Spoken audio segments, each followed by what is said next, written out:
yeah, I gotta tell you, the perp's always outside. As soon as he sees me, starts inching up, standing there, not moving, just standing there. As soon as he sees me, inching up, inching up, inching up. Look at him trying to do the synchronization. Oh, there's a dude over here. I ain't even gonna turn, pay him no mind. You know, some of them you just gotta just leave them be, you know? They're hiding behind the door. I'm telling you, ridiculous, man. Bunch of fanatics. All right, yep. So heading home, and the kids had dentist appointments today, so parents taking them, but I can't take them. I gotta go home, and I was planning to leave early. I gotta do some cleaning up, you know, getting rid of some stuff. As you know, sometimes you accumulate stuff and you know you don't even pay attention. A lot of stuff is like a lot of boxes from computer parts and stuff that I had ordered over the years. You know, for example, like I still have the boxes from my kids and I, computers that we had built with my oldest son all the way in 2012, right? So like the motherboard boxes, you know, the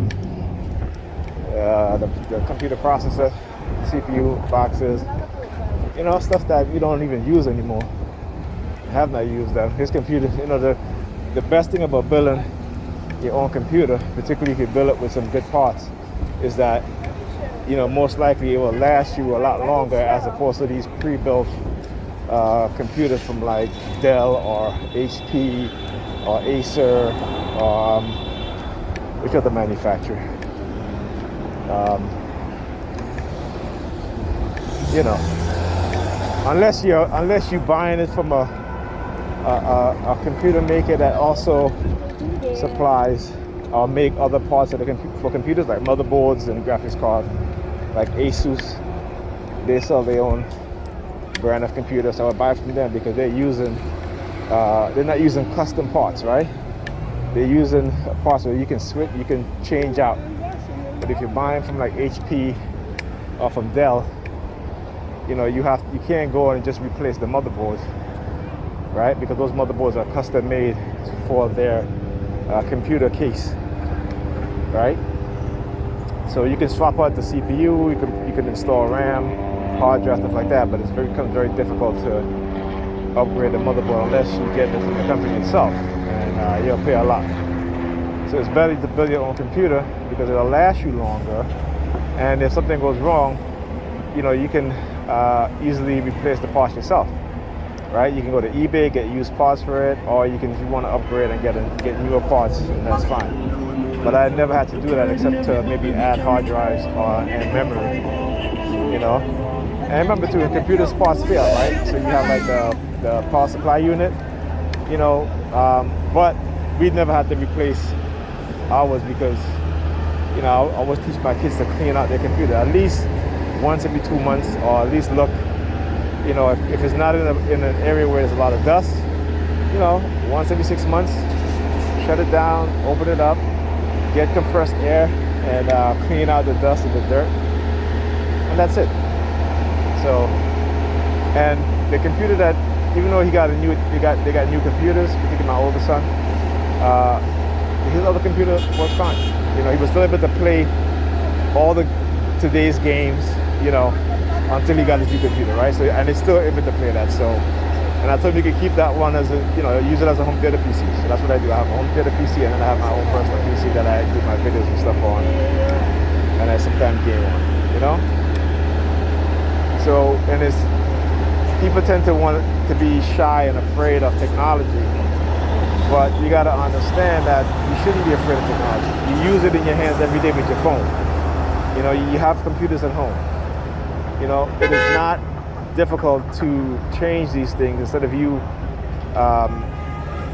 paying an exuberant amount of money for somebody else to do it. You can do it yourself. Simple things, right? I'm not talking about the complicated stuff. But stuff like, installing RAM, right, or memory, right? And there's two kinds of memory they call it, RAM and ROM. Okay, so RAM is random access, ROM is read-only.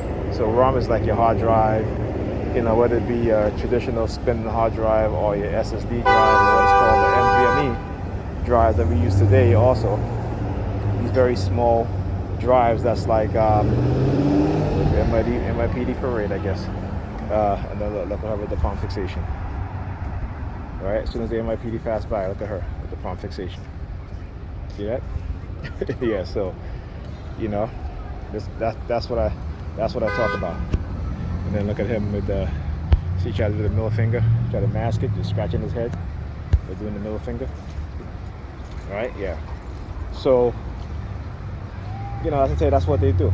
These fanatics, these religious fanatics. And only people religious fanatics can hear him coughing. Only religious fanatical people will do shit like this, right? Because I have yet to see people who are not fanatics not do these things. And when I say fanatics, I mean anybody who believes. You could be moderate, whatever. You're still a fanatic because the shit is not true and it's not real. No historical data, historical evidence at all. It was only written in books. And that not actually it's only written in a book, either the Bible, the Quran, or what have you. That's it. All right? Yeah. So anyhow, back to what I was saying. Yeah. So changing those things is not that difficult. Actually, there's videos. That's how I learned to really do it. I was able to change a hard drive by myself and install RAM, but in terms of building a computer, building the parts, installing the operating system, formatting the drives. Creating partition if I needed to create different partitions and stuff like that. It is not difficult. You know what I'm saying? And I say, because we as black people, we tend to, when it comes to our kids, we don't put a priority on those things for our children.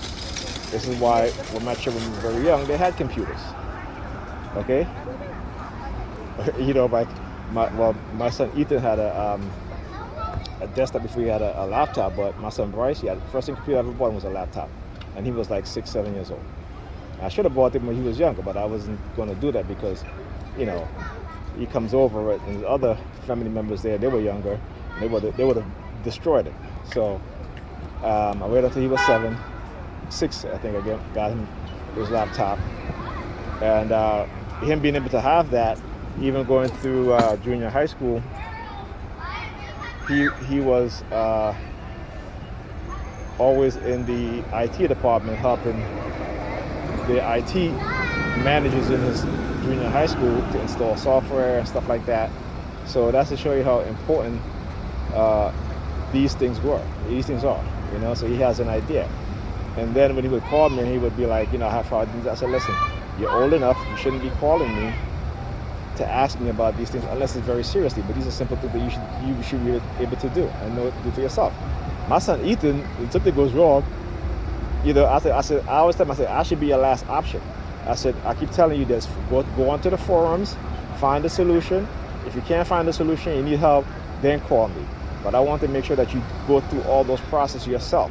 So you learn how to have the ability to problem solve and to seek out the information or to seek out whatever it is so that you can correct something or you can fix something, and that's what he does. My son Ethan barely calls me for anything unless the internet goes down, right? So then he'll call me about that, which is, and I love that. I love the fact that my son is 12 years old. Something goes wrong with his computer, in terms of with software, something like that, he's able to fix it. Okay, now in terms of hardware, I will do it for him, but in terms of software, like I said, he always puts a smile on my face when I come over, he tells me, hey, this happened to my computer, but I was able to fix it. You know what I'm saying? I feel very proud. Anyway, my boss is here. I'll talk to you guys in the next video.